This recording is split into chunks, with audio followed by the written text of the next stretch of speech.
Meet Hien, our main girl. She's engaged in conversation, assuring someone on the line that she's taking a shortcut and will arrive within the hour.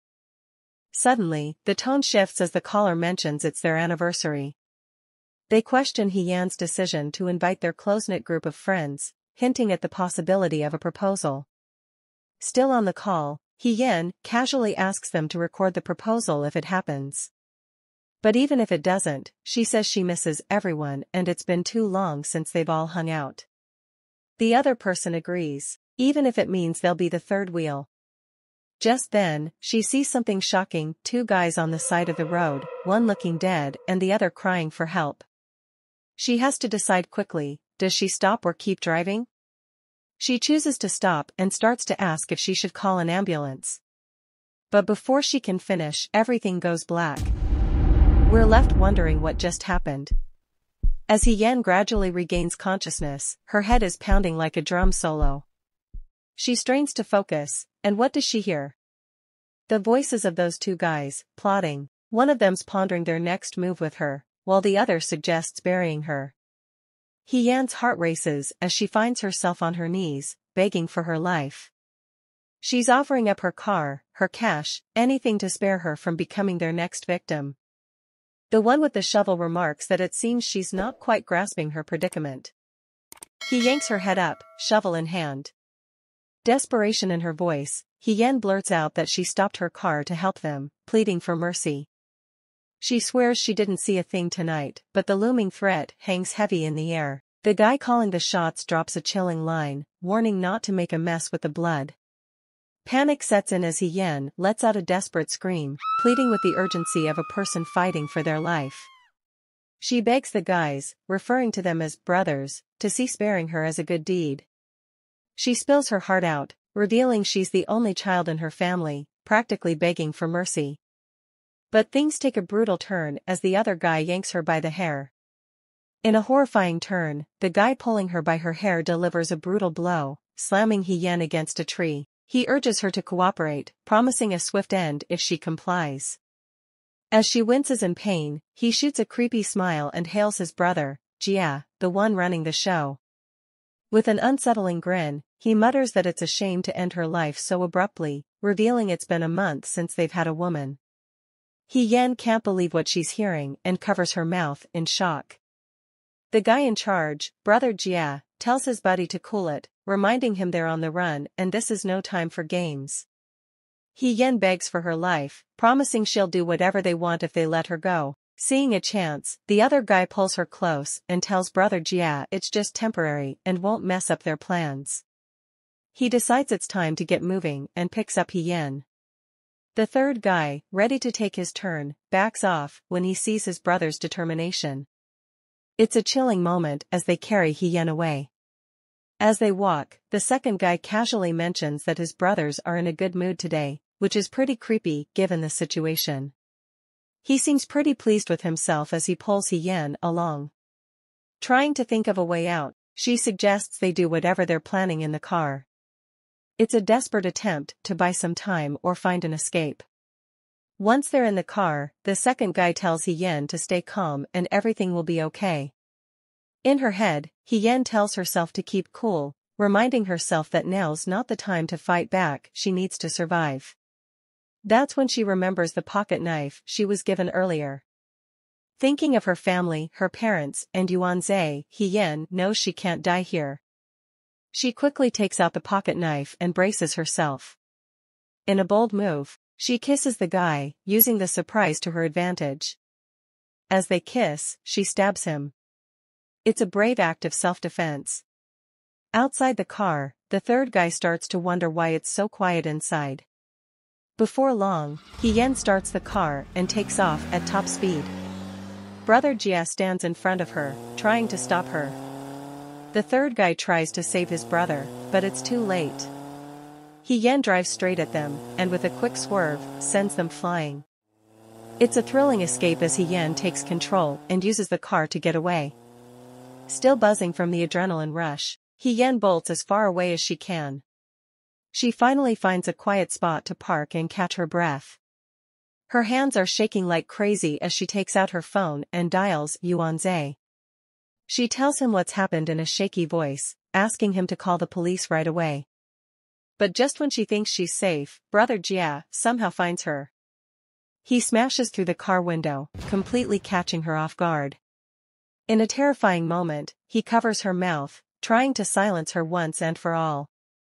Fast forward to the next scene, and Hien suddenly wakes up. It takes her a second to realize it was all a dream. Her husband notices she's sweating and asks if she had a nightmare. She admits she dreamt of a man trying to kill her. Her husband comforts her, telling her the guy from her dream was shot dead 3 years ago. He tells her there's nothing to be scared of and says breakfast is ready. He suggests she freshen up and join him. As she leaves the room, Hien quietly reflects on the fact that it's been 4 years since that horrifying night. As she washes her face, she admits that sometimes, when she's half asleep, she still feels like she's stuck in that nightmare. While brushing her teeth, her husband strolls in, offering options for breakfast drinks, orange juice, milk, or coffee. She chooses orange juice with a grateful smile, thinking to herself how fortunate she is to have Yuanzhe. In her mind, she affirms that no matter what challenges arise, they can tackle anything together. Later in the day, she adjusts his tie as he mentions it's the first day since school reopened. He offers her a lift, asking if she's sure she doesn't want one. She assures him it's okay, not wanting the students to assume she has a chauffeur every day. With a smile, he happily agrees, declaring he'll listen to his great wife. 3 years have passed since their move to Nanjiao City after her marriage to Yuanzhe. Her parents, too, decided to live nearby. It's a phase of life where they feel it's time to wipe away some lingering memories, creating a fresh start in their new surroundings. After graduation, she became a chancellor at Nanjiao University. Life unfolds seamlessly, and her career path is marked by remarkable success. The combination of a smooth personal life and a flourishing professional journey paints a picture of contentment and accomplishment. In her office, a student named Suqing Bo walks in, expressing concern that Yu Jia didn't show up for the class meeting. He adds that even her roommate mentioned she hasn't returned, with her belongings from the last semester still untouched. Taking charge, she assures him that she'll handle the situation. As she answers the ringing telephone, she instructs Suqing Bo to head back to class. On the other end of the line, the caller informs her that she needs to relocate her car to the basement because a private bus needs the space for the day. She responds with a simple okay. As she drives her car to the basement, she remarks on how dark the new car park is. Checking her mirrors, she glances around, feeling a sudden wave of anxiety. Sweating, she questions herself about the source of this uneasy feeling. Getting out of the car, she's surprised to find herself shivering, a mysterious chill settling in. Confused, Hien wonders if she missed a memo about all cars being required to park in the basement today, as it seems like hers is the only one there. Just then, a guy steps out of his car and asks her for directions to the foreign language department. Fear grips Hien as the chilling memory resurfaces, the voice haunting her with the words, "Bury her." Determined not to forget that spine-chilling voice, she turns to the guy and sternly warns him to stay away. In her attempt to escape, panic takes over, causing her to slip and crash hard to the ground. Concerned, he removes his glasses and asks if she's okay. In response, she starts screaming, emphasizing that they are in a school with surveillance in the car park. Trying to calm the situation, he explains that he means no harm, assuring her that if his presence is frightening, he'll leave immediately. In a panic, she quickly moves backward, struggling to get back on her feet before darting away. Meanwhile, the man, who turns out to be Fu Xingxing, notices an item on the ground that belongs to her. Picking it up, he instructs his bodyguard to wait in the car. Bolting up the steps, Hien dials her husband, Yuanzhe, frantically informing him that the guy is here for her. In disbelief, Yuanzhe reassures her it's impossible, reminding her that Shen Jijie had been executed 3 years ago. He emphasizes that they even waited until after his sentencing before making the move to Nanjiao City. Trying to calm her nerves, she insists to Yuanzhe that the guy really looks like Shen Jijie, his voice mirroring the haunting familiarity. Concerned for her safety, Yuanze questions if there are students or teachers around. Advising her to stay in the crowd, he promises to pick her up later. She reassures him that they are in a school after all, musing that perhaps she's just being overly sensitive. Inside a classroom, Fu Xingxing becomes the center of attention as students gather around, snapping pictures and expressing opinions on him being their type. Arise about whether he's a student or a new teacher. Witnessing the commotion from outside, He Yan steps into the classroom, querying the students about the situation and if something is happening. At that moment, Fu Xingxing greets her, acknowledging her as Ms. He. Fu Xingxing extends an apology to He Yan, explaining that he's Yujia's cousin and is here to assist with her school withdrawal procedures. Expressing genuine remorse for any inadvertent offense earlier, he conveys uncertainty about what went wrong. As a gesture of goodwill, he produces her key, mentioning that she dropped it at the car park moments ago. He Yan, expressing gratitude, insists on having the key left behind. She decides to verify by calling Yujia. She dials the number and introduces herself as Ms. He, and Yujia, on the other end, apologizes, revealing that due to the doctor's decision, she had to enlist her cousin's help in managing the school withdrawal process. Despite the tense situation, He Yan reassures Yujia that it's alright and casually inquires about her health. Glancing at him with a side eye, she silently assures herself that it can't be the criminal from the past. That person has already faced execution, and the idea of someone returning to life is implausible. Moreover, she's getting a different vibe from him, which dispels the eerie notion he might be the same person. Returning the phone, He Yan informs Fu Xingxing that there's more to be done. He needs to fill out an application form, and the hospital must provide a medical diagnosis along with a proposal for the suspension of studies. Emphasizing the importance of Yujia's signature on the form, she hands it over, explaining that once he brings it back, she'll ensure it reaches the dean's desk. Fu Xingxing requests He Yan's mobile number for convenience when he returns to submit the form. She suggests he contact her office instead, streamlining communication. He expresses gratitude. Realizing he overlooked an introduction, Fu Xingxing smoothly retrieves his business card from inside his suit jacket. He hands it to He Yan, assuring her that he understands there might be some misunderstanding, and encourages her to take a look at his identity card. Glancing at the card, He Yan notes his name. Expressing gratitude, she acknowledges his effort in coming all this way. Politely, she offers to see him out. Fu Xingxing, sensing her unease, asks if he resembles someone who might have caused her harm, understanding the fear she carries. Sitting inside the car, her husband reassures He Yan, advising her not to worry. He suggests they check with Officer Chung to understand the situation. Soon after, they arrive at the police station, where Officer Chung invites them to take a seat.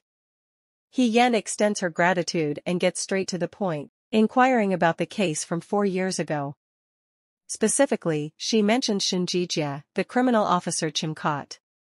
She seeks confirmation that he has indeed been executed. Cutting to the chase, she asks Officer Chung if he remembers the details of that particular case, to which he responds with a confident "of course." He Yan apologizes for the abrupt visit, explaining that she met a man earlier who bears an uncanny resemblance to Shen Jijia in both looks and voice. Unsettled by the encounter, she describes how the man even sought her out on his own. What troubles her most is the familiar, uncomfortable way he looks at her. Sensing He Yan's distress, Officer Chung urges her to calm down. He reassures her that he personally interrogated and signed the execution papers for that man. However, he hints at an unexpected twist: the man donated his corneas right before he died. Still rattled, He Yan reiterates how much the man looks like her former tormentor. Her husband suggests Officer Chung verify the man's ID to confirm he is not Shen Jijia. She fumbles for a pen and paper, managing to jot down the address and birth date she glimpsed. Kindly taking the paper, Officer Chung returns with a photo. He notes the resemblance, but points out subtle differences in the jaw and brow only a veteran officer would notice. The man's manners were also distinct from Shen Jijia's, he adds. Walking them out, Officer Chung assures He Yan to call if she sees the man again. At home over dinner, she tells Yuan Zhe of her plans to pursue a PhD. He smiles supportively and suggests she could quit her job if needed. But He Yan worries they'd struggle without her income. Yuan Zhe tenderly caresses her cheek, saying he can provide for them, and she should follow her dreams. Ever ambitious, she insists she wants success on her own terms. Laughing affectionately, Yuan Zhe playfully pokes her nose, calling her his silly girl. He asks if she wants to be an academic or a tycoon. Their laughter and banter lead to the bedroom, where a tender moment is interrupted by He Yan's ringing phone. One of her students is in trouble. With a frustrated sigh, she sees she must make a late-night trip back to campus. He Yan rushes hurriedly to the address provided, puzzled that it is an office building downtown instead of the university. The receptionist directs her to the 23rd floor. Knocking nervously, she enters the office and introduces herself to the lady inside. Thanking her for waiting, He Yan explains she was called about her student. The lady describes ordering a delivery, only to have her phone disappear before she could eat. Upon calling it, she discovered the ringing coming from inside Qingbo's bag. Upset, she now seeks He Yan's guidance. Qingbo vehemently denies stealing it, insisting he has no idea how it got there. He Yan apologizes for the trouble but vouches for his good behavior at school. She speculates if perhaps there was a misunderstanding needing clarification. Clearly frustrated, the lady interjects that this is precisely why she contacted his teacher. He is still just a student. Upset, she questions if He Yan believes she would falsely accuse him. Losing patience, she shouts at security to call the police, saying she refuses to argue further with a habitual offender. In a surprise outburst, Qingbo claims the lady had tried to seduce him first. But before he can say more, she erupts with indignant shouts about his ludicrous accusations. Just then Fu Xingxing enters, asking about the noise. The lady addresses him as President Fu, complaining of Qingbo's refusal to admit stealing. Seated, Mr. Fu turns questioningly to He Yan. Is Qingbo her student? Affirming he is, she describes him sharing a class with Yu Jia, and vouches firmly for his character. Mr. Fu says that if he is He Yan's student, he will allow her to take him back. Thanking him profusely, she gracefully exits the tense room. At the elevator, Mr. Fu catches up to invite He Yan to dinner the next night. Accepting politely, she suggests treating him as thanks for his understanding. Chuckling, Mr. Fu says a meal is just a meal, and asks if he seems frightening. He clarifies they would discuss matters related to his cousin Yu Jia. Flustered, He Yan explains her husband dislikes her dining alone with men due to pettiness. She offers to still treat Mr. Fu, but near campus as she needs to handle Yu Jia's withdrawal paperwork.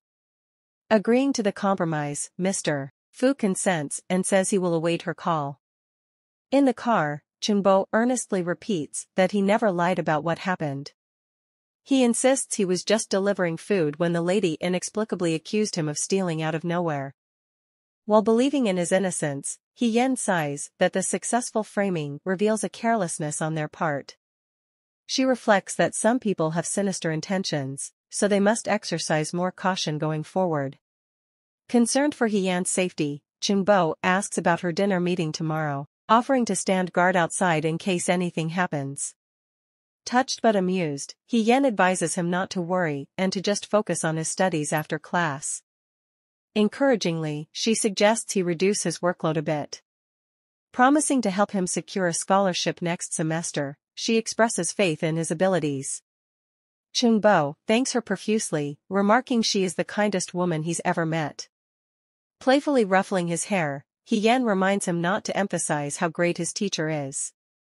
Maintaining a friendly tone, she warns Qingbo not to catch feelings just because she's so wonderful. She's married after all.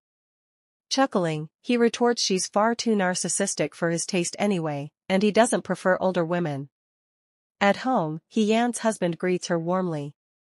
Noticing his suitcase, she asks if he is traveling for work.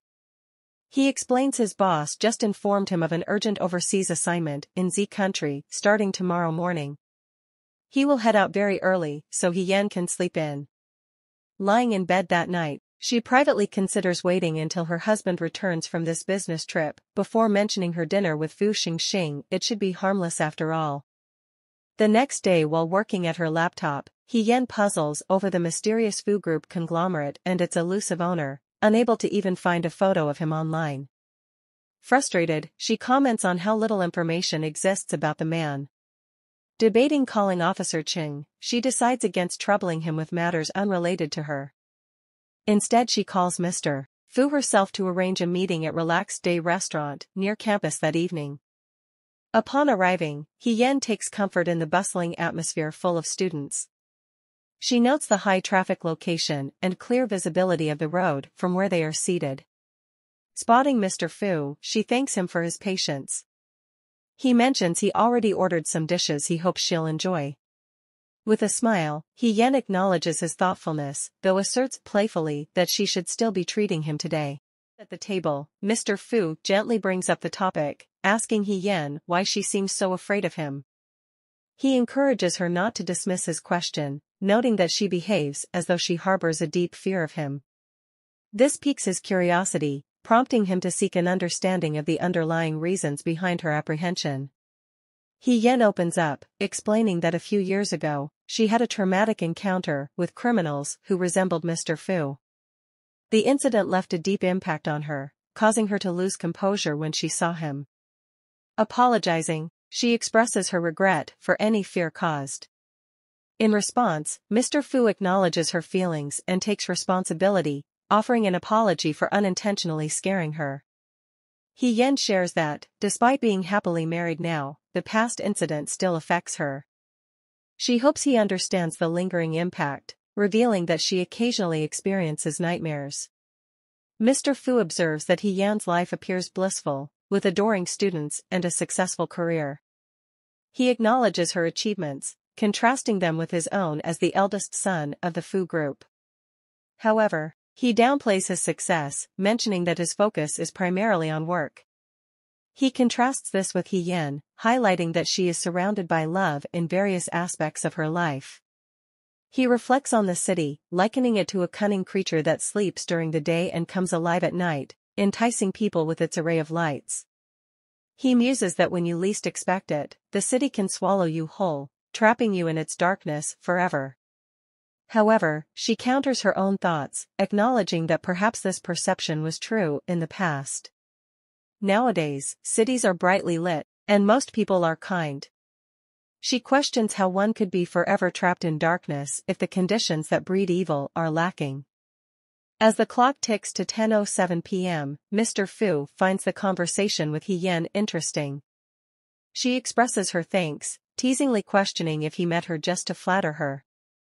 Apologetically, he admits getting lost in the enjoyable conversation, momentarily forgetting his initial purpose. To make amends, he grabs a small gift box, stating that it's mainly to express his gratitude from their previous encounter. Mr. Fu insists He Yan accept a small gift, despite her refusal. Assuring it's nothing special, he encourages her to open it. Shockingly, she uncovers a photo of the very criminal who traumatized her years prior. Reeling at this revelation, she feels suddenly dizzy and collapses, crashing glass and gift box to the floor.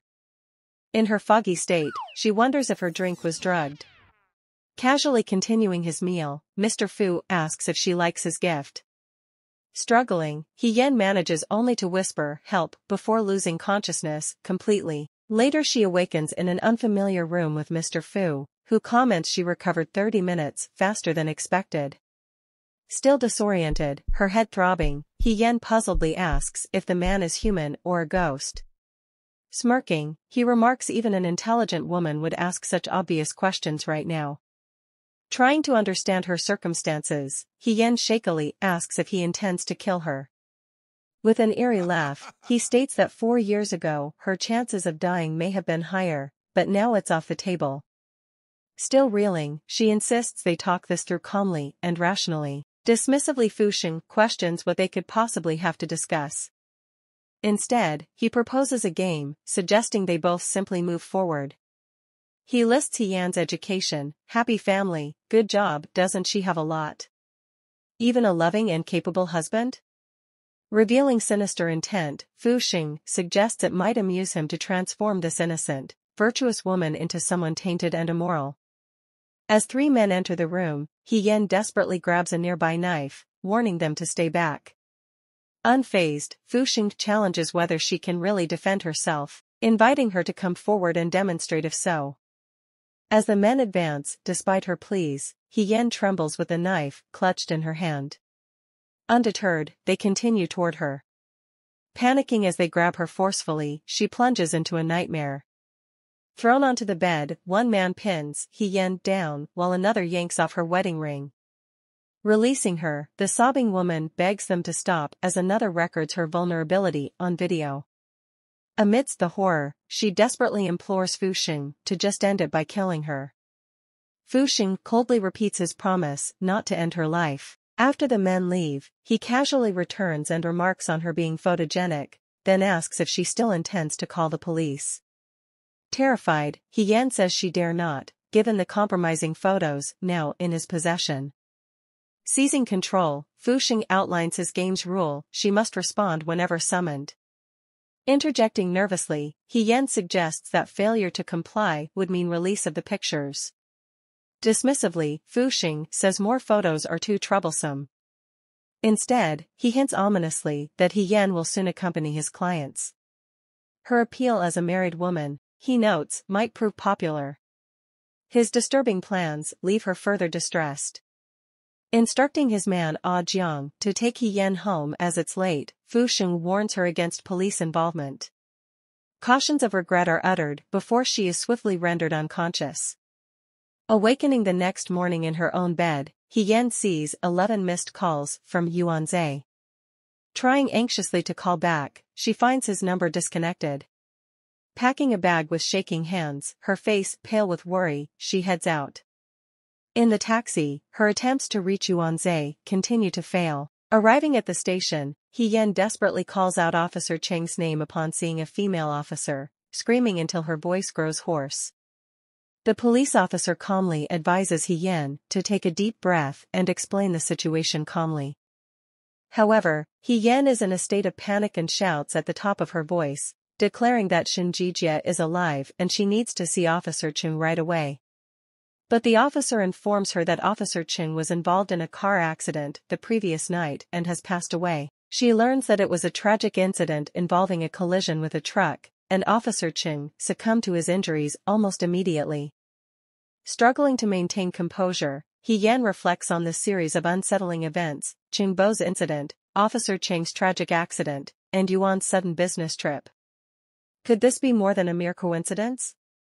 As the officer inquires about her well-being, she shivers and walks away, contemplating if there's a sinister plan unfolding.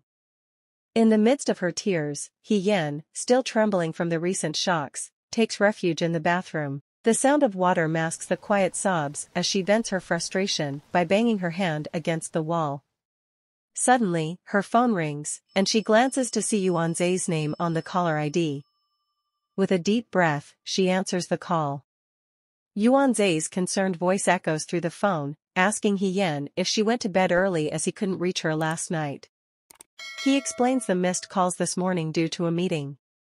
Anxious, he inquires about her current location, and she, still shedding tears in the bathroom, responds that she's at home.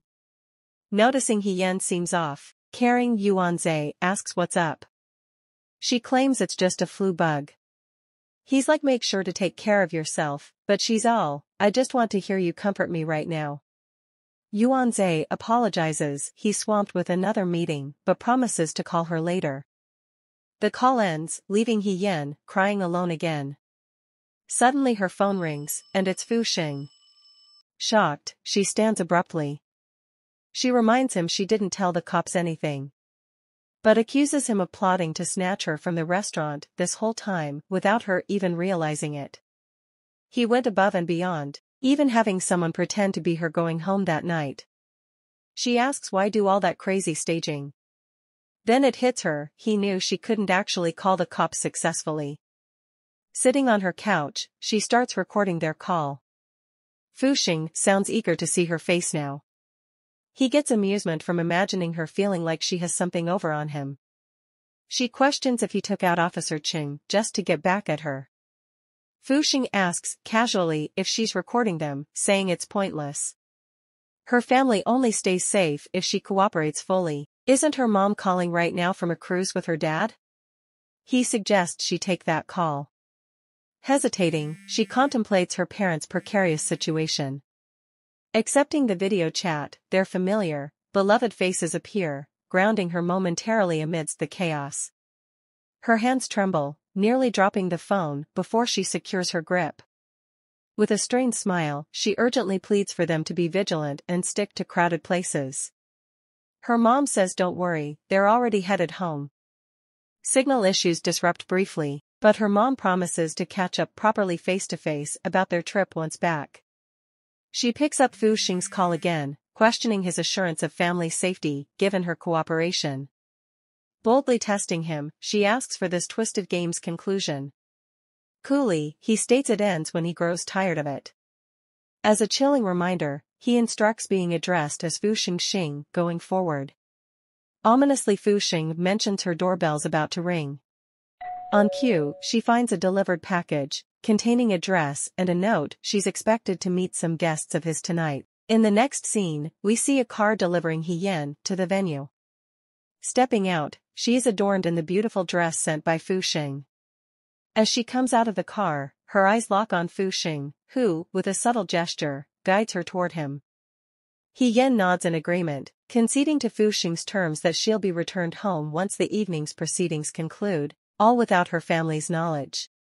Remark about her attire catches her off guard, but she manages a smile, taking it as a compliment despite the circumstances. A man then approaches, and Fu Xing addresses him as President Zhang. Fu Xing introduces He Yan as a teacher from Nanzhao University. President Zhang remarks that she looks pretty but suggests there's still something lacking, leaving He Yan slightly puzzled and uneasy. President Zhang then instructs a young lady to get He Yan's hair done. While in the dressing room, the lady working on her hair curiously asks for He Yan's name. However, there's no response from He Yan. He Yan tries to strike up a conversation with the lady doing her hair, asking about President Zhang's likes and hobbies, but the lady remains silent. Realizing the futility of her efforts, He Yan decides to let it go, recognizing that she's better off relying on herself. She wishes herself luck as she prepares for whatever lies ahead. Suddenly, there's a knock on the door, and President Zhang strides in, exclaiming how He Yan looks like a goddess. Four other men accompany him, all staring at her in admiration. One of them chimes in, agreeing that she's the best among all the goddesses. Another adds his praise, remarking on President Zhang's impeccable taste. President Zhang then raises his bottle, laughing, and declares that after he finishes his drink, he's taking the goddess inside. Fu Xing quickly interjects, reminding him that he better hurry because Miss He's husband will be home tomorrow. President Zhang remarks, "Oh, she's married," as he pulls He Yan closer to him. Fu Xing quickly advises him to be delicate and cautious, as they don't want to cause any trouble between the couple. In He Yan's mind, she realizes that Fu Xing likely knows about Yuan Zhe's arrival tomorrow and deliberately chose today to humiliate her. She asks President Zhang if they can change the venue, not wanting others to witness the scene. In a whisper, she hints that they won't even need to pay after watching. Panic rising, He Yan discreetly fumbles inside the belt of her dress, searching for a hidden object. Suddenly, the room falls silent as one of the bodyguards seizes her, demanding to know what she's looking for. She defiantly opens her palm, revealing a small item, and questions Mr. Fu, asking if she can't even use this for self-protection. President Zhang lifts her up, declaring that she's well prepared, and he seems to appreciate her resourcefulness. In He Yan's thoughts, she acknowledges that Fu Xing intends to torment her, just like a cat playing with a mouse before the final strike. He wants to witness her despair, but she is determined not to grant him that satisfaction, even if it means facing severe consequences. She remembers the hairstylist's warning echoing in her ear, urging her to exercise extreme caution around Zhang, emphasizing that he is a pervert. 30 minutes later, we see He Yan frantically rushing out, leaving her shoes behind and tossing her hat aside as she burst into the bathroom, where she begins to vomit. Meanwhile, Fu Xing stands by the door, observing her silently. He remarks impressively that she must have some tricks to escape that sadist unharmed. Casually she shrugs it off. Dying is as simple as hitting one's head, after all. Fu Xing agrees, too easy, which is why he won't kill her. Turning to him, she points out years ago she spared him when he played dead in front of her car. Yet now, despite that past kindness, he wants her dead. Reminding Fu Xing she killed his brother in self-defense, she asserts owing him nothing. When he questions if she's trying to reason with him, she denies, casually. One can't reason with a beast. Striding up boldly, she seizes his tie and unexpectedly kisses him. Caught completely off guard, Fu Xing shoves her away in disbelief, labeling her insane. Unfazed, gazing up from the floor, a sly smile playing on her lips, she bites them teasingly. Casually standing up to his shocked questions about seduction, she retorts she may as well try it with a dog. Playfully licking her hand, she suggests her aim is more for disgust than anything else. Grinning mischievously, she asks about the taste of President Zhang. Provoked to the edge, Fu Xing pulls out a gun, asking if she has a death wish. Fearless, she uses a finger to lightly touch the barrel, daring him casually to shoot whenever he works up the courage. In response, Fu Xing raises the gun, expressing a desire to end this provocation. Undeterred, she licks her lips sultrily, coyly mentioning that had she known he was anticipating her, she wouldn't have rinsed her mouth first. Seizing her hands, he hastily ushers her outside and shoves her forcefully into the car. Instructing Ah Jiang to drive, her screams fill the air as she desperately resists Fu Xing's advances, insisting his hands off her. In a shocking move, Fu Xing firmly grasps her face and bites her neck, casually remarking on her husband's impending return from his trip. Shaken, she accuses his inhumanity. Sternly, Fu Xing states he brought her here to accompany his guest, not plot escapes. Undaunted, she acknowledges complying so far in his games, but questions his right to dictate her navigation through them. Fu Xing retorts her family is clearly the only compliance motivator here. Tense silence fills the ride until they arrive at the drop-off. With a forceful push outside, Fu Xing challenges her capabilities and speeds off, leaving her stranded alone to navigate her circumstances. In the next scene, we see He Yan hastily stuffing her bag. She's anxiously waiting for Yuan Zhe to return in a few hours. Talking to herself, she admits she has to leave for a while until the bruises fade. She seems sorry as she apologizes to Yuan Zhe, knowing that her stay might drag him into her drama. Later, at a phone shop, He Yan asks the receptionist for a used Fruitex phone and a SIM card. She sounds worried as she asks if it's possible to skip the ID check, offering to pay more for the favor. Back in her hotel room, He Yan writes a message to Yuan Zhe, saying she has to pretend to be upset because her school suddenly sent her on a business trip.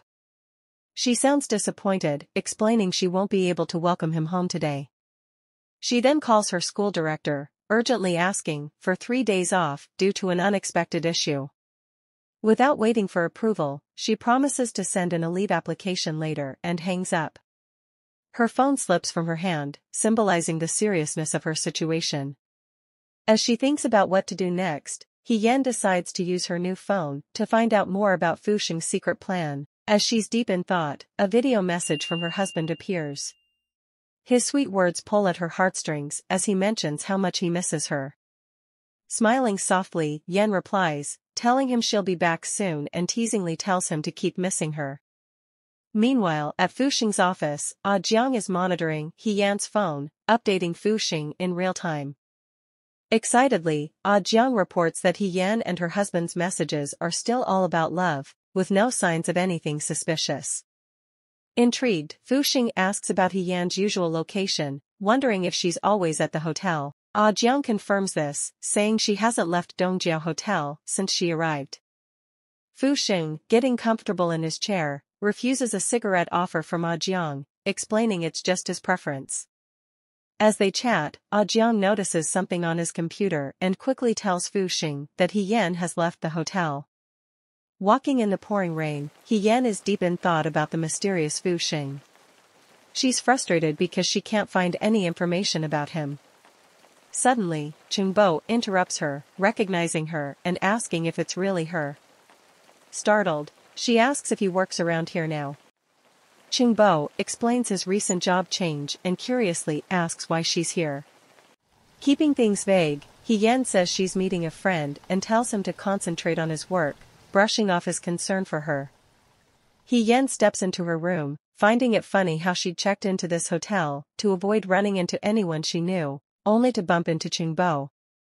She starts to wonder if Fu Xing would stoop so low as to use a kid to keep tabs on her. And what if there's a bug in the room? Would her secret phone be discovered? Just then, there's a knock at the door. It's Fu Xing, asking her to let him in. He Yan looks at her new phone and has an aha moment. She tells Fu Xing to hold on while she gets dressed, and quickly hides the phone under the bed. When she opens the door, Fu Xing teases her about taking so long. Did she put on makeup for him? He Yan cuts to the chase and asks why he's here. Fu Xing simply says he came to see her. He notices a romantic movie playing on the TV and jokes about her taste in films. Unfazed, He Yan fires back with a sarcastic comment about her options should she spend her days crying or maybe take a leap into the river. Fu Xing then brings up her leave from school, noting that her bruises would need a week to heal.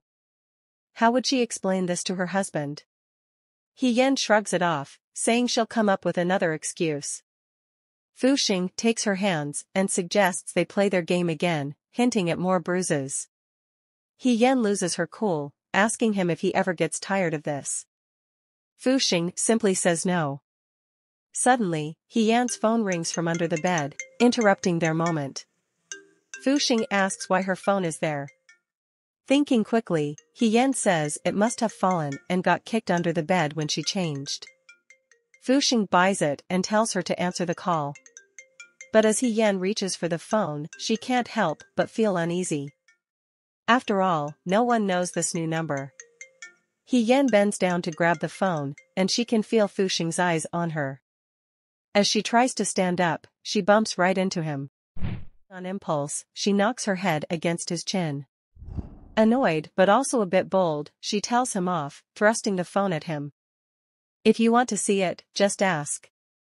Don't sneak around like a thief, it's creepy, she says. She tells him he needs to step up his game and not just use physical force to get back at women. Suddenly, Fu Xing grabs her face, asking her what she thinks she knows about him and warning her not to get too confident. He storms out, slamming the door behind him. Alone in the room, He Yan sits down on the bed. The room is quiet until her phone rings. It's Yuan Zhe. She picks up, asking if he's home yet and telling him how much she's missed him. 3 days later, He Yan stands in front of her house. She pauses for a moment before knocking on the door. Yuan Zhe opens it, jokingly asking if she remembers how to get home. He sees her upset look and quickly apologizes, pulling her into a hug. He admits he shouldn't have joked about it. She tells him how much she's missed him. He notices she's lost weight and asks why. Laughing, she tells him she's been dieting. He frowns, telling her she doesn't need to diet. They start kissing and Yuan Zhe senses something's off and asks what's wrong. Instead of answering, she tells him to keep kissing her. While boxing with Jiang, Fu Xing's anger and frustration are evident in every punch. He seems to be fighting off more than just his sparring partner, he's battling the resentment he feels for He Yan. The next day, Chungbo tells He Yan that he chose a job far from school to avoid crossing paths with a certain company. When she asks about his encounter with the secretary, he clarifies that they don't know each other well. She had just ordered from his restaurant before. He Yan then wonders if their classmates know about Chungbo's part-time delivery job. He shrugs it off, saying most probably do, since he often shares work photos online. They even talk about a classmate, Yujia, who once showed interest in his workplace. This conversation makes He Yan think, Is Qingbo being used by someone, like her other students? Could Yujie be involved too? Later, Fu Xing texts He Yan, asking her to join him at an event that night. In the car, he hands her a bag and suggests she change clothes. He also asks if she got permission from her husband to be out, reminding her of a time when she had to decline a dinner date due to schoolwork.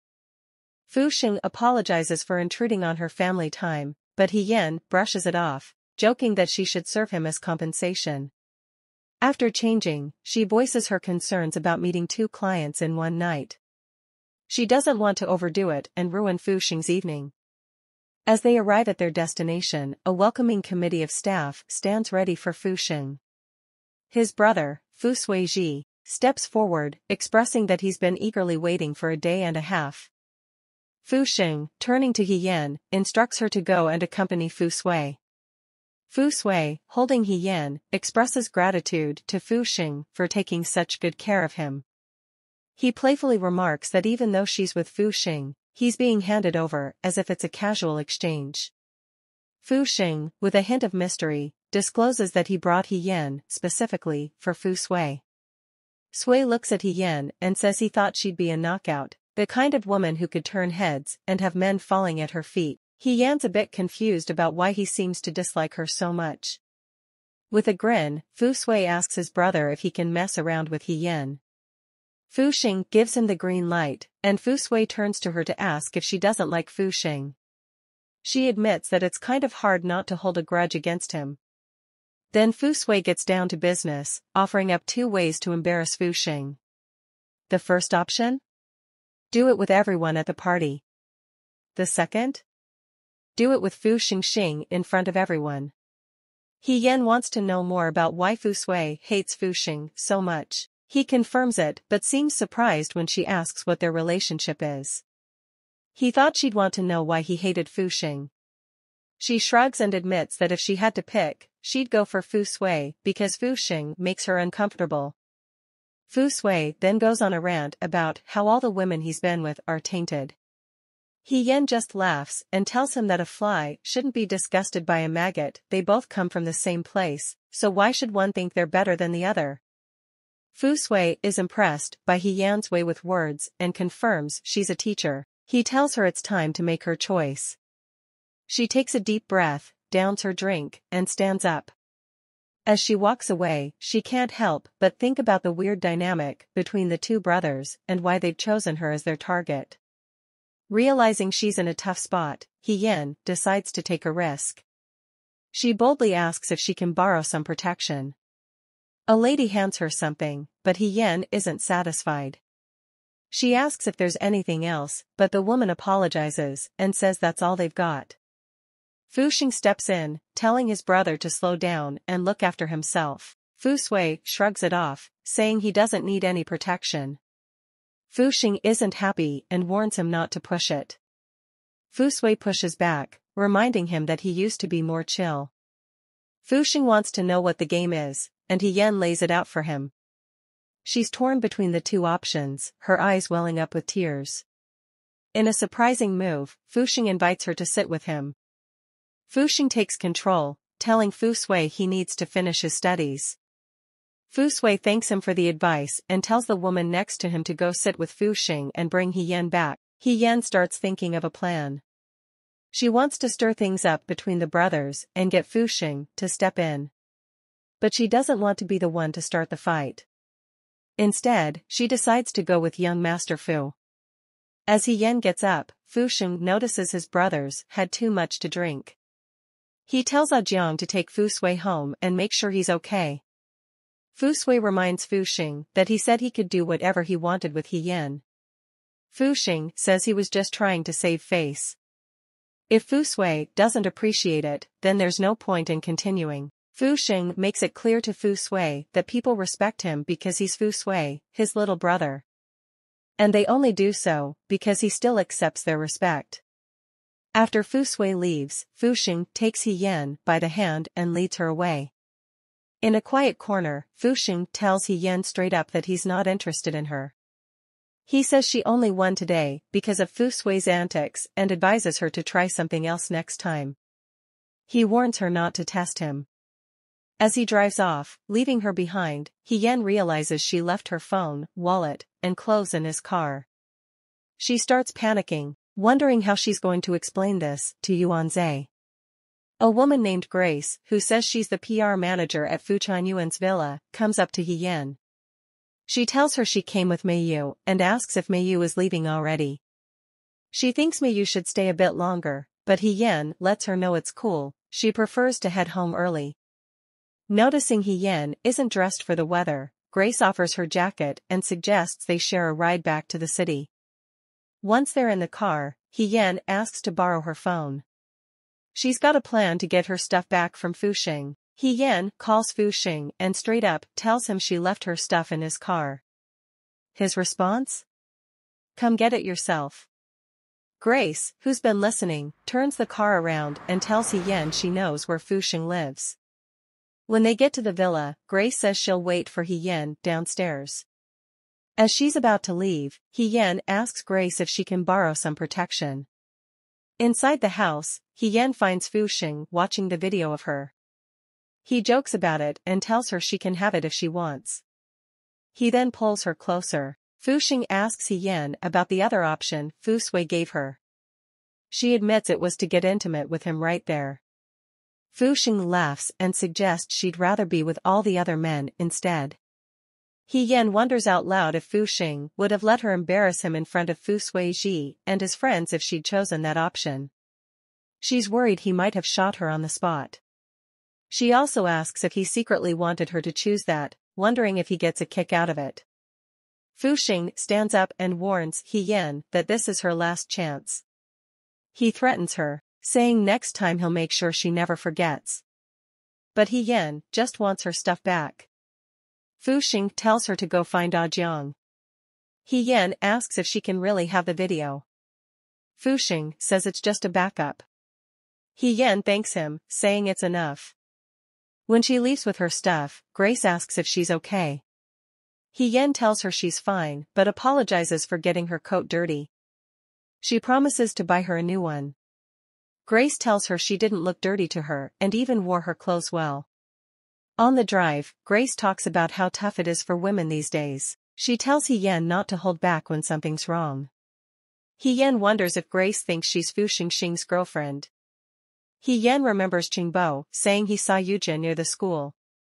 She thinks about the fancy car that picked her up, with the women inside dressed to kill. She suspects they were probably heading to the Chuanyuan villa. She thanks Grace for her help, but Grace brushes it off. She says it's important for women to have each other's backs. Hien apologizes and asks for another favor, to keep an eye out for someone.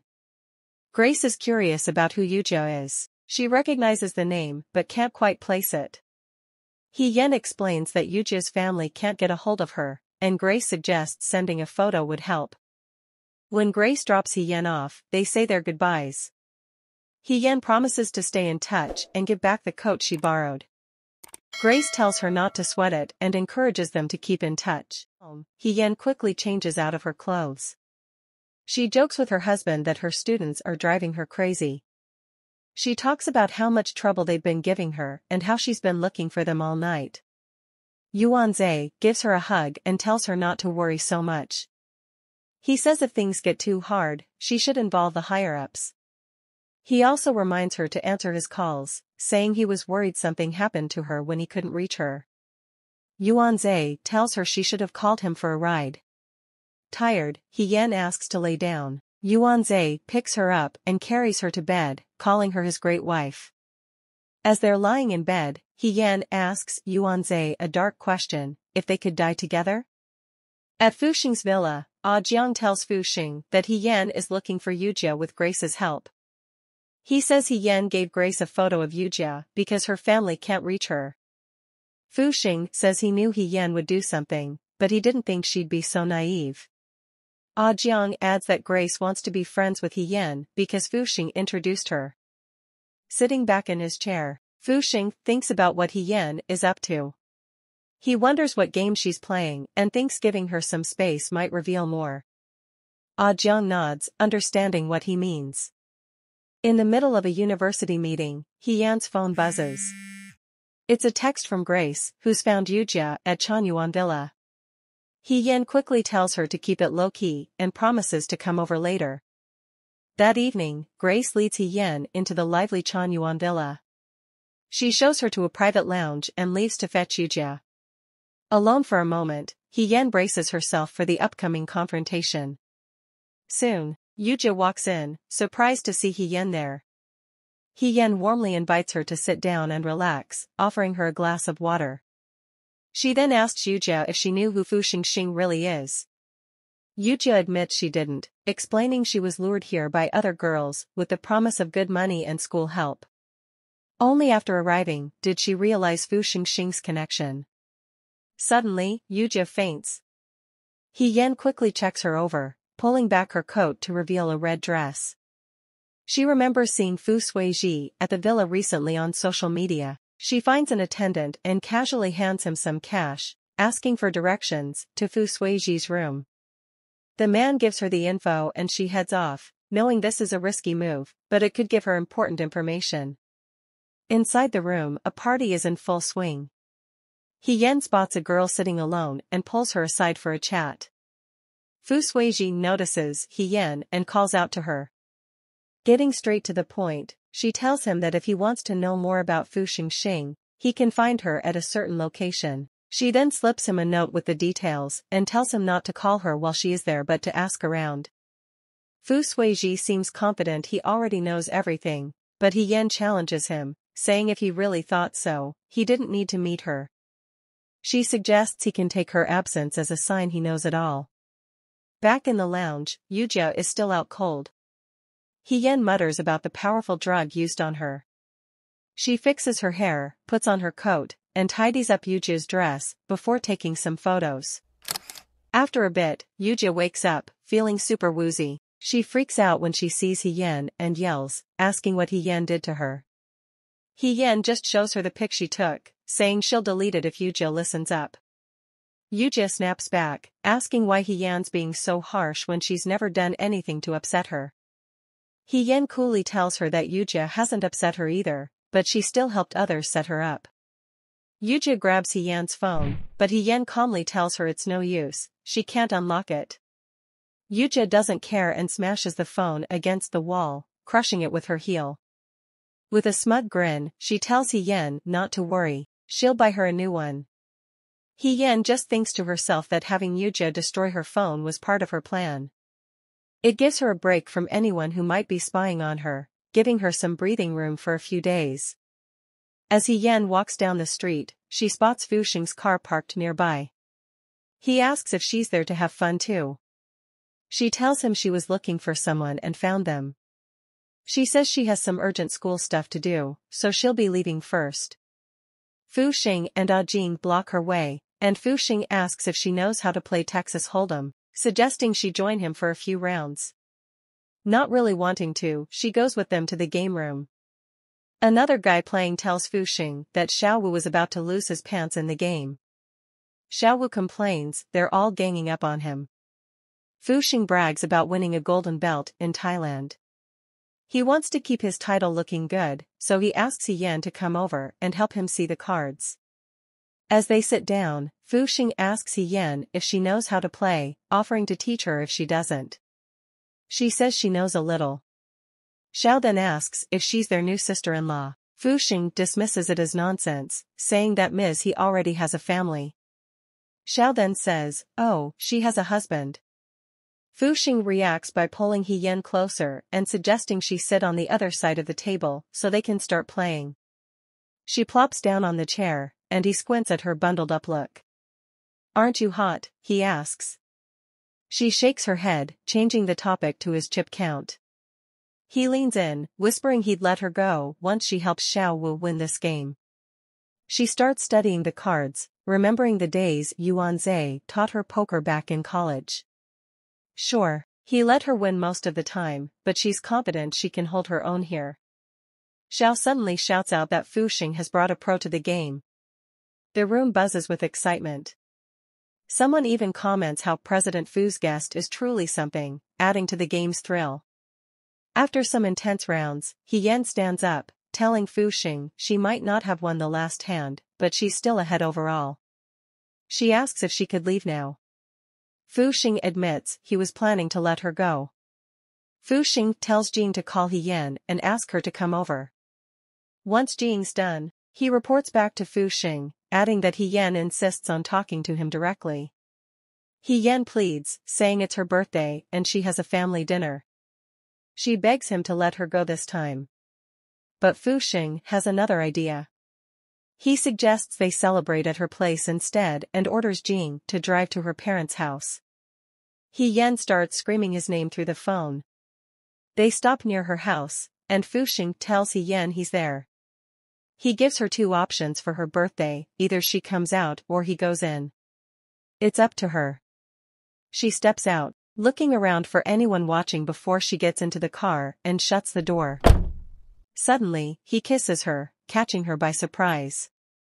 She screams, asking if he's drunk or crazy.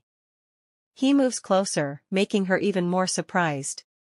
She insists this isn't the right place for this, and he raises the window in response. He tells her to take off her clothes, warning that he might rip them if she doesn't. As she does what he asks, He Yan finds herself thinking about the mess she's in. She wonders why she ever thought she could mess with the big guys and walk away unscathed. Fu Xing offers to help her undress, and as he kisses her neck, He Yan wonders why he's taking his time. If it's not a big deal, why can't he just get it over with? Fu Xing pauses at her calm demeanor. She isn't blushing, she isn't gasping for breath, her heart isn't pounding. He compliments her acting skills, saying he'd love to see her real reaction. He Yan asks Fu Xing what else he wants from her. He whispers back, telling her he wants to hear her beg. As much as she hates it, she gives him what he wants, pleading with him. As she closes her eyes, she thinks back to Yuanzhe, her husband. She remembers his reassuring words, his steadfast support, his love.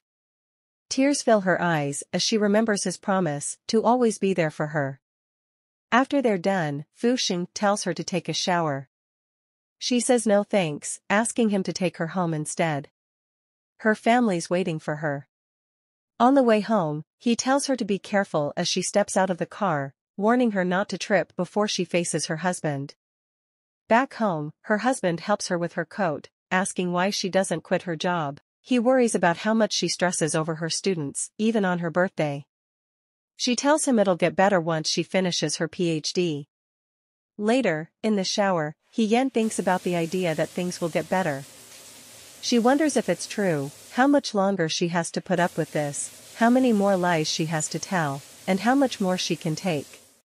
After her bath, He Yan finds Yuanzhe hanging out in the living room. He sees her puffy eyes and asks about it. She snuggles up to him on the couch and drops a bombshell. She wants a divorce. Yuanzhe is taken aback by her sudden request, confusion and worry plain on his face.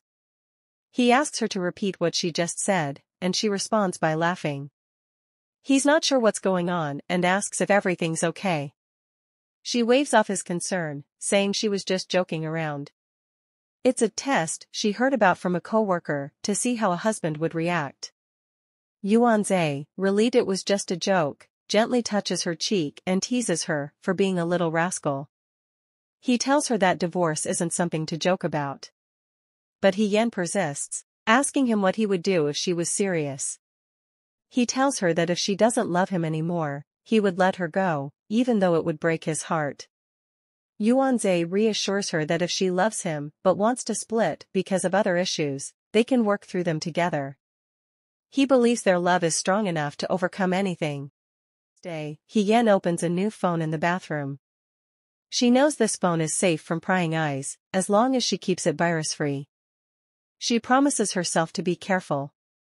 As she's heading out, the director catches her and asks why she's leaving so early. He reminds her that the forum starts tomorrow and guests are arriving today. He asks her to stick to her post. She apologizes and nods, understanding his point. After he leaves, she thinks about how life is full of lectures, from parents at home, from teachers at school. It never ends. At work, your boss has a way of owning the room. You get used to it. One day, she's joking around with the students, telling them to behave. She even jokes about trying it out herself and warns them not to feel bad if they mess up. The students apologize, and she's happy they're aware of their actions. As she takes her place at her post, she wonders if Fuxing will show up. Just as she thinks this, the director announces his name, and she spots him walking in with his bodyguards. She quickly decides to keep a low profile. She's behind the info desk when she sees Fuxing's name in the booklet. She realizes he's not there for her but for Fu Suizhi, and she can't help but feel a little disappointed. She worries about what could happen if Fuxing sees them together, even though she had hoped he would come looking for her. A man walks in asking for Ms. He, saying her students need help with translations. She heads to the classroom and finds her students and an older man. As they start talking, He Yan and the man switch to Spanish. The students are impressed by how well she speaks the language. Then they switch to French, and the students are even more amazed. After the man leaves, one student asks about the conversation. They caught the first 2 lines in Spanish and the last in French, but they couldn't figure out the rest. Ms. He tells them the middle part was in Catalan. She tells them not to worry, comparing it to Mandarin and Cantonese, which have similar differences. One boy is blown away by Ms. He's language skills. They only knew her as an English TA. Another boy calls her a genius and a goddess, just messing around. Ms. He laughs off the students' jokes, telling them it's not the time for that. She appreciates the compliments, but reminds them to stay focused on their work. Even though they're laying it on thick, she jokingly says there won't be any treats for them here. Fuxing sees He Yan and the students walking by, and Ah Jiang asks if they're still on for tonight. Fuxing says yes, making things a bit more exciting. Later, He Yan is at a hotel talking to Fuxing on the phone. He tells her to wait for him in the lobby because he has something for her. When she hangs up, she notices a young girl at the front desk asking about Fuxing. The girl says she's a volunteer at the convention center and needs to give Fuxing some paperwork. She asks for his room number and walks off, giving He Yan a strange smile on her way out. While waiting in the lobby, He Yan wonders what Fuxing's surprise could be. Could it be a new phone, maybe with a bug in it? Fuxing shows up and complains about the view. He sits down and He Yan asks why he called her there. He hands her a paper, saying Suizhi had to leave the country in a hurry. He's just the messenger, passing along the news about Suizhi's sudden departure. Fuxing adds that Suizhi asked him to find out what's going on between Fuxing and Shinjijia. He Yan doesn't say anything, just thinks about how Fu Suizhi isn't here, but Fuxing is. Fuxing asks He Yan what she knows about Fuxing and Shinjijia. She's surprised and curious, but plays it cool, saying she doesn't know anything and only brought it up to throw Fu Suizhi off. Fuxing admits he thought He Yan was just messing with Fu Suizhi.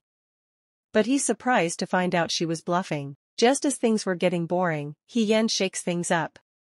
Impressed by the twist, Fuxing thinks he should return the favor. He asks He Yan to think about his offer. But before she can answer, a video she wanted destroyed starts playing on the big screen. The hotel manager freaks out and orders security to turn it off. Everyone in the lobby is watching, causing quite a stir. He Yan is sweating bullets, trying to keep her cool while she looks at Fuxing.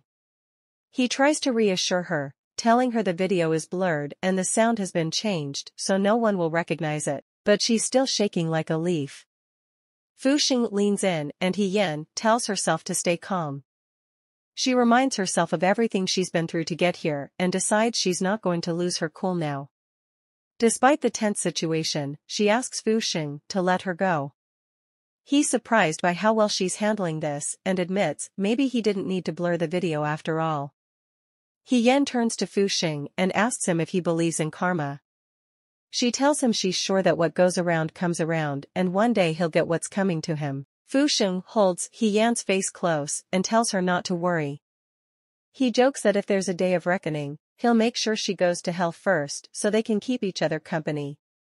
He Yan, with a hint of sarcasm, tells him she's already in hell, just waiting for him to join her. Out of nowhere, the girl He Yan noticed earlier walks up to them and asks if Fu Xing is from the Fu group. Fu Xing says yes, and the girl tells him she's a big fan. She loved his speech about innovation capital and asks for his autograph. Fu Xing apologizes and says he's not used to giving autographs. But the girl doesn't give up. She turns to He Yan and asks her to convince Fu Xing. She even mentions their brief interaction at the info desk and the shared smile. She insists it's just a simple autograph and asks He Yan to help her out. The girl continues to beg He Yan while Fu Xing playfully says he'll only sign if she asks him to. He Yan gives in, takes the girl's notebook, and hands it to Fu Xing. She tells him to go ahead and sign it, maybe even add a nice message for the fan. He Yan sees how excited the girl is and asks if she wants a photo with Fu Xing. The girl is thrilled and can't believe she might get a picture with him. He Yan turns to Fu Xing and pleads with him again. As he signs the notebook, the girl notices an interesting sticky note on the table. She asks He Yan about it, curious about the unique design. He Yan notices the girl eyeing the sticky notes on the table. She tells her to take a few if she likes them. The girl thanks her and He Yan can't help but wonder why the girl is so interested in just plain old sticky notes. After Fu Xing signs her notebook, he hands it back to the girl, wrapping up their unexpected fan meet and greet. The girl remembers about the photo and pulls out her phone. She tells He Yan she wants to show her how to use a beauty app. But in her excitement, she accidentally opens her photo gallery instead of the camera app. She quickly tries to fix it, apologizing for the mix-up. She shows He Yan a photo of Officer Chen and asks her not to laugh. He Yan recognizes Officer Chen and makes a mental note of it. The girl suggests using a specific camera app that has the best filters. But He Yan stops her, saying she's familiar with the app and doesn't need any help. As He Yan gets ready to take a picture of the girl and Fu Xing, he asks her to join them in the photo. The girl insists on finding someone else to take the picture so they can all be in it. They end up taking a bunch of photos, including one where Fu Xing has his arm around He Yan. After the photo session, the girl thanks them and offers to send the photos. Fu Xing gives her his card and tells her to send them to the number on it. The girl asks He Yan if she wants the contact info too, but He Yan says no thanks. The girl apologizes for taking up so much of their time and thanks them again before leaving. He Yan stands up and asks Fu Xing if there's anything else he needs since she still has work to do. He reminds her that helping him is part of her job since he's a special guest at the forum. He Yan asks him what he needs help with. Fu Xing, being a bit bold, suggests a more personal kind of service. He gives He Yan his VIP card and tells her to come to his room later that night. He likes things on time and doesn't like to wait. He Yan takes the card, wondering why a guy like him would want to sleep with the same woman more than once. Fu Xing says he's just looking for something different. But He Yan isn't buying it. She asks him why he wants people to look down on him. She wonders if he's trying to lower her status and points out how it's like he's turning into a customer at a brothel. Under Fu Xing's watchful eyes, He Yan feels nervous but tries her best to stay cool. She knows she needs to be careful with her words. Fu Xing admits he finds her attractive but makes it clear that his interest is temporary. Fu Xing tells He Yan that she should take advantage of this opportunity to get on his good side, hinting at potential benefits. He Yan thanks him for his advice, but leaves, feeling a bit down. As He Yan walks away, the students start asking about the good-looking man. Chung Bo teases that he'll spill the secrets if someone buys him dinner. But he soon reveals that the man is Fu Xing, the president of Fu Group. He suggests the students should ask Fu Xing directly, since He Yan is busy. While the students chatter about Fu Xing, He Yan slips away to a quiet corner, looking upset. She quickly calls her husband, telling him how much she misses him. He Yan's husband jokes that she's acting like they are far apart and says he can come to her. He suggests staying at the hotel and even offers to bring her some food. But He Yan tells him to stop joking around and reminds him that the hotel rooms are fully booked. He Yan's husband doesn't give up and says he could try to find a room. But He Yan warns him about how it might look to others. In the end, he agrees not to book a room but asks if he can still visit her. After hanging up, Hye-yeon sees a familiar face nearby. Recognizing the young lady, Hye-yeon suggests they exchange numbers in private. She tells the girl to leave quickly and avoid getting involved with dangerous people. The young lady wants to give her number to Hye-yeon, but Hye-yeon insists she just say it out loud. After memorizing the number, Hye-yeon tells the girl to go home. In Yuanze's car, he asks if Hye-yeon is tired or hungry. She says she just wants to find a place to stay. Yuanze suggests they eat first, but Hye-yeon insists on finding a room. In response, Yuanze pulls her close and kisses her. Inside the hotel room, Hye-yeon asks Yuanze to hold her tight. But after their moment of intimacy, she starts crying. Worried, Yuanze asks her why she's crying. Hye-yeon tells Yuanze not to worry, nothing's wrong. She admits she's scared he might not want her someday. Yuanze is confused and asks why she's thinking that way. Hye-yeon struggles with whether to tell him the truth or keep him safe from her problems. She decides to tell him how much she loves him. She makes him promise to remember that he's the only one for her. This leaves Yuanze even more confused and he asks if she's in trouble. She denies it but gets distracted when her phone buzzes. She thinks it might be her boss checking up on them. She sees a message from Fuxing asking her to come over. She quickly gets dressed and makes up a story about a colleague needing her urgently. She asks Yuanze to take her back to the hotel. While getting dressed, she mentions how tired she is. Her husband calls and she gives him a quick kiss instead of talking. She reassures him that everything's fine but reminds him that she was already late this morning. She worries that if she's late again, they might make an example out of her. When she gets back to her hotel room, Ms. Zhang notices she's sweaty and offers to let her use the bathroom to freshen up. Hye-yeon thanks her and goes in. Once inside, she gets a message from Yuanze saying he's home. As she's sitting on her bed, her phone rings. It's Fuxing and he tells her he doesn't like waiting. She steps outside so Ms. Zhang won't hear her. She tells Fuxing she's been really busy and apologizes for not responding sooner. She explains that her boss has been strict about not wandering around at night. Plus, she's sharing a room with a colleague and doesn't want to raise any suspicions. She tells him she can't just leave and not come back until morning because her colleague might think something's wrong. Dealing with Fuxing's silence, Hye-yeon tries to get him to understand her situation. He asks who she's rooming with and she tells him it's Zhang Xiaowen. Wondering what he's up to, she asks him straight out but doesn't get an answer before he hangs up, leaving her hanging. Back in the room, Ms. Zhang lets Hye-yeon know she's done in the bathroom and tells her to go ahead and use it. Not long after, Ms. Zhang's phone rings and she picks it up. Looking a little nervous, she talks to the person on the other end, promising to be quick.